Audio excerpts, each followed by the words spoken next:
বিসমিল্লাহির রহমানির রহিম। আজকের ক্লাসে তোমাদেরকে স্বাগতম। Class 6 English for today, lesson 11, page 37-38। Are you listening? 1।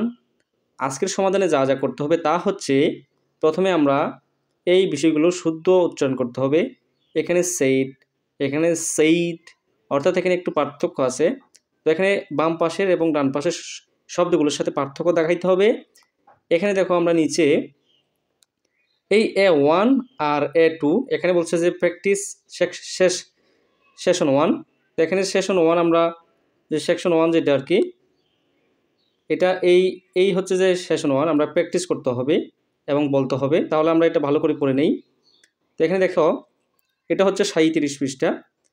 এখানে সেট বলা হয়েছে, সেটা তো চালা বা ছাউনি, ঘরের যে চালা সেটা।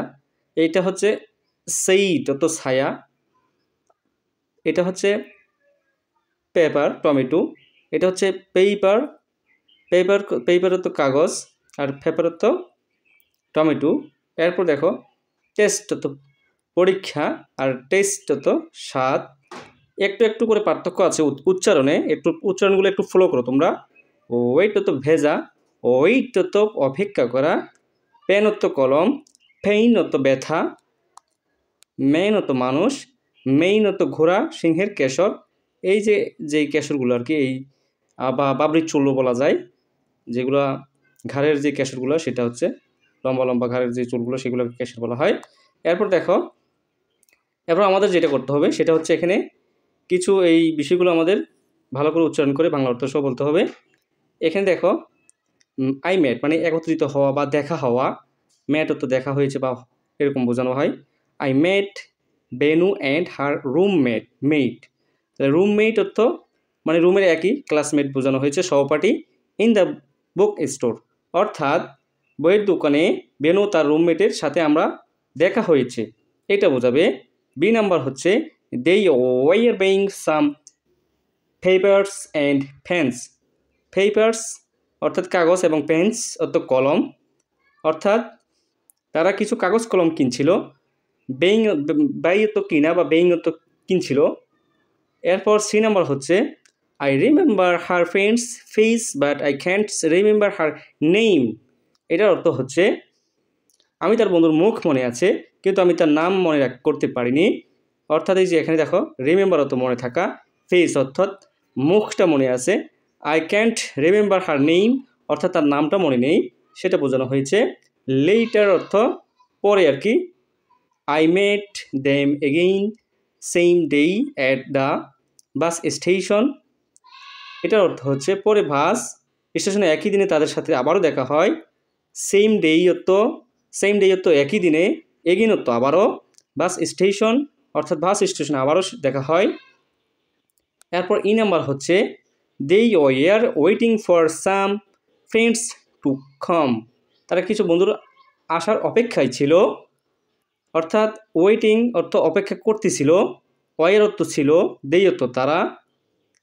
তো এখন দেখো they were waiting for some friends to come অর্থাৎ আসার অপেক্ষায়, কামত আসার অপেক্ষায় ছিল। এরপর এখানে কিছু বিষয় আছে, সেগুলো হচ্ছে 3। এখানে বলছে প্র্যাকটিস সেইং দ্য ফ্লোয়িংস ওয়ার্ড। প্রথমে আমরা এই উচ্চারণগুলো ভালো করে ফলো করব, তারপর আমরা অর্থ সহ বলবো।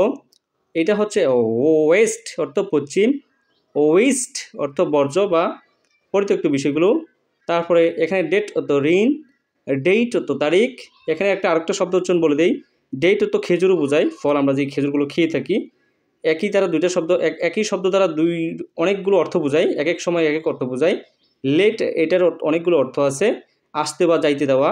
এখানে আমরা অর্থগুলো বলেছি, যাইতে দেওয়া অথবা আসতে দেওয়া, যাক, অনুমতি দেওয়া অথবা হইতে দেওয়া ইত্যাদি বোঝায় এই লেট দ্বারা। তো এটার অনেকগুলো অর্থ, এগুলো তোমরা বুঝে নিও, যেই রকম অর্থ প্রয়োজন সেটাই মনে করে নিতে হবে। লেট তো দেরি, তাইলে লেট আর লেট একটু পার্থক্য আছে উচ্চারণে। গেট তো পেতে বা পাওয়া, আর গেট তো প্রবেশপথ বা দরজা। ঠেল অত বলা, ঠেইল অত লেজ। এই উচ্চারণগুলো পার্থক্য আছে, তো তোমরা এগুলো প্র্যাকটিস করতে হবে, সেটাই বলা হয়েছে। এখন 4 নম্বরে দেখো, 4 নম্বরে কি আছে A4। 4 নম্বরে দেখো, এটা হচ্ছে 38 পৃষ্ঠায়। এখানে বলা হয়েছে এই আন্ডারলাইনগুলো আমাদের পড়তে হবে। Can you please buy me a no cane, আপনি কি আমাকে একটা নতুন ব্যাট কিনতে পারেন, আমাকে কিনে দিতে পারেন, সেটা বলছে আর কি। বাই এ নো কেইন অর্থাৎ এখানে বেদ বা চাবুক বোঝাবে, কেন অর্থ।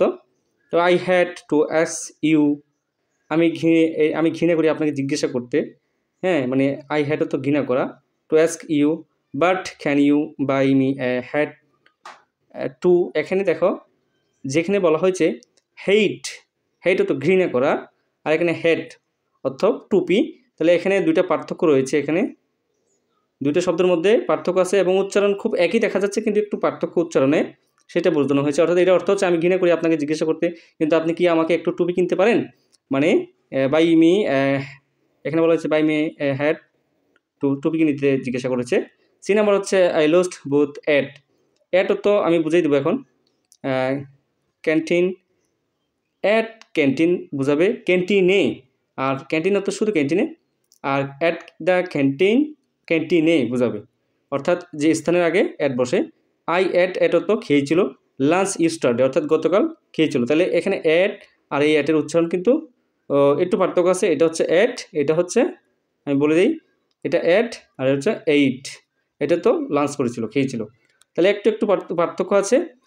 এরপর দেখো ডি নাম্বারে সেম অর্থ কি, একটা মানুষের নাম বোঝানো হয়েছে। সেম মাই ফ্রেন্ড, সেম আমার বন্ধু, was having lunch, say lunch করতেছিল, মানে খাচ্ছিল ভাত, অ্যাট দ্য সেম ক্যান্টিন, মানে একই ক্যান্টিনে ভাত খাচ্ছিল। তাহলে সেম আর সেম, তাহলে এই দুইটা শব্দের মধ্যে পার্থক্য আছে তোমাদের, সেইমের মধ্যে আর সেমের মধ্যে, এই পার্থক্যগুলো তোমাদের বুঝতে হবে। এরপর আমরা নিচেরগুলো ই নাম্বার চলে যাচ্ছি। এই নম্বরটা, হি ওয়াজ মেড অর্থ পাগল, কিন্তু এখানে বোঝাবে ক্ষিপ্ত বা রাগান্বিত হয়েছে, ক্ষিপ্ত হয়েছে সেটা বোঝাবে।